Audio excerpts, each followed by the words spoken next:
definitely a decent number. It's stronger than the market was expecting. It does, though, highlight a bit of a slowdown from the pace in the fourth quarter, but still a decent number.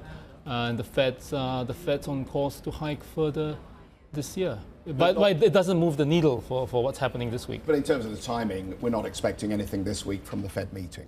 No, not at all. In fact, we think that the FOMC this week will be a sideshow to, frankly, more important US data coming out. Dollar, just give us your dollar forecast then and expectations this week. Well, I think in the near term, definitely the dollar's on the strengthening path.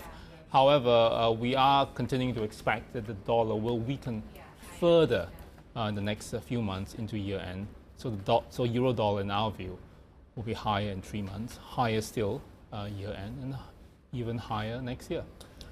Everyone was very excited about the euro and the euro area about 6 months ago. Now that seems to have abated. We've just seen the 121 odd there as well. The concern that inflation's just not rearing its head at any stage and that they're going to miss any form of actual tightening of rates in this cycle full stop in Europe as well, because we're not getting a clear message on when they're even going to stop QE as well. That lays the foundation then for a decent run up in the dollar potentially, and then risks elsewhere as everyone sells other currencies, other economies to buy the dollar. So what I'm worried about is there going to be some market event on the back of this change in this long-term pattern? Well, certainly we've seen that with rising US yields and with a strengthening dollar, there has been some impact, quite apart from what's happening with euro. We've had impact, for example, of the Hong Kong dollar, which with the peg coming under pressure. A combination of high US rates, particularly LIBOR, and also a strengthening dollar. So definitely we are already seeing the ramifications in the market of high US rates and a stronger dollar. But as I said, our view is in fact that the dollar's long-term downtrend will persist, perhaps not this week, but going forward. It sounds like you disagree with David Bloom from HSBC. Then we had him on last week saying that interest rate differentials are back. Do you disagree? Then are you saying we're still seeing this disconnect between yield stateside and the dollar trade?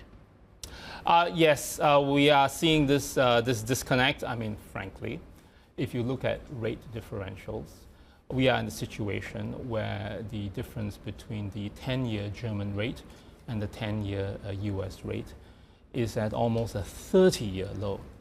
So based entirely on rate differentials, a euro dollar should be trading well under parity. But obviously we are not. We're far from it. So there are other effects at play. Such as? Well, okay. For example, one story people like to tell about high US rates is that perhaps foreigners will not be as exuberant buyers of US treasuries going forward. But if you take that to its logical conclusion, it should mean the dollar weakens, right? Because going forward, with the Trump tax cuts and fiscal stimulus, we're going to see widening US fiscal deficits, a widening US external balance. Potentially on the back of it, we'll have high US yields. But that story doesn't lend itself to a positive, bullish dollar story going forward. Let's get some calls from you on other currencies. I mean, what do you like at the moment? Clearly, you like the euro against the dollar, but what else is interesting for you?